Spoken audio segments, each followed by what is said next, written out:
ప్రత్యేకించి నేను అంటున్న హరీష్ రావు, ఈ అంశం మీద సరే నీకేందంటే ప్రాపగండా, హ్యామ్ రోడ్లలో ఇదవుతుంది, R&Bలో ఇదవుతుంది, క్రషర్స్లో ఇదవుతుంది, ఆ మినిస్టర్ దగ్గర ఇదైతుంది, ఇది చెప్పాలి, లొంగ తీసుకోవాలి ఎవరైనా అనే ఉద్దేశం తప్పితే నేను అంటున్నా నీ విమర్శలకు ఇదే వేదిక కదా, అసెంబ్లీనే వేదిక కదా, ఇక్కడికే రా తెలుసుకుందాం ఏది నువ్వు చెప్పిన దాంట్లో ఏది వాస్తవమో. ప్రాపగండా టీములతో తయారు చేసిన సమాచారాన్ని నువ్వు నీ బామ్మార్ది రోజు ప్రభుత్వం మీద, కాంగ్రెస్ పార్టీ మీద, ముఖ్యమంత్రి గారి మీద ప్రచారం కోసం చేసి మీ అస్తిత్వం కోసం, మీ బతుకు కోసం, రాజకీయ బతుకు కోసం చేస్తున్న ఎత్తుగడ తప్పితే దీంట్లో కొత్తగా ఏం అనిపించాలి. మా వాళ్ళు 3-4 పేజీలు రాసిచ్చిన దాంట్లో మా వెంకట్ కొన్ని చెప్పింది. కానీ నేను అంటున్నా కేటగరికల్గా ఈ అంశంలో హరీష్ రావు దమ్ముంటే, హరీష్ రావు చేసిన కామెంట్స్ మీద ఆయనకు చిత్తశుద్ధి ఉంటే దీని మీద చర్చకు రావాలి.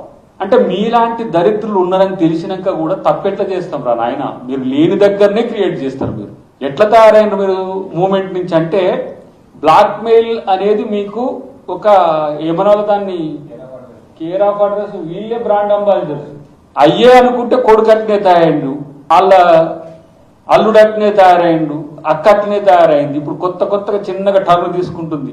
ఈ నలుగురు నిజంగా మీరు చేసే ప్రతి చర్య వెనుక ఆర్థిక లాభం మాత్రమే చూస్తారు.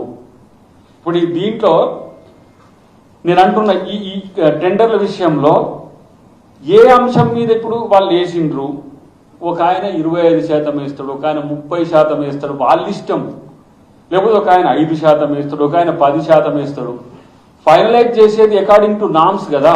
మరి దానికి అప్పుడే మీకు ఇది ఫైనలైజ్ అయిందని, దీంట్లో 5,000 కోట్లు వచ్చినాయని, దీంట్లో 10,000 కోట్లు ఏదో చేయబోతుందని చెప్పిన సన్నాశివుడు నీకు నువ్వే అనుకుంటున్నావా? దానికి మళ్ళీ పెద్ద బిల్డప్లు, ఓ పెద్ద ఎత్తున అసలు మొత్తం ఆడేది కూలిపోతుంది అన్నట్టుగా. ఇది కాంగ్రెస్ ప్రభుత్వం, హరీష్ కేసీఆర్ ప్రభుత్వం కాదు. ఇది మీకు లెక్క లేదు.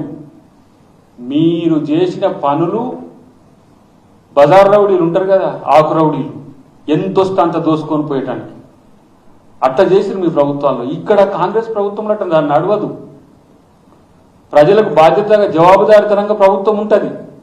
అది పక్కన పెట్టేసి ఇష్టం వచ్చినట్టుగా కాంగ్రెస్లో, నేను ఒక మాట అంటున్నా, నువ్వు కాంగ్రెస్ ప్రభుత్వంలోనే ఉన్నావు కదా, ఒకరోజు కాంగ్రెస్ ప్రభుత్వంలో మంచిగా ఎలగబెట్టినావు కదా, ఎమ్మెల్సీ కాకుండానే డైరెక్ట్గా మీ మామ పుణ్యాన్ని. తెలుసు కదా కాంగ్రెస్ కార్యాచరణ ఎట్లా ఉంటుంది. ఏదైనా చిన్న మిస్టేక్ జరిగినా కూడా మా అధిష్టానం మా వైపు చూస్తుంటుంది ఏం జరుగుతుందని. కానీ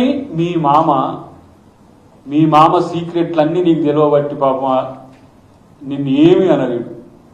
ఇదొక అలుసుగా తీసుకున్నారు. ఎందుకు మీ బామ్మార్దికి ఏమో బావ కళ్ళలో ఆనందం మాత్రమే కావాలి, ఎప్పుడు బీజేపీకి పోతాడు అని భయం, లేకపోతే ఎప్పుడు ఎటు పోతాడనే భయం. దీన్ని సందు చూసుకొని నా రాజా ఏం మాట్లాడుతున్నావురా బాబు హరీష్ నువ్వు.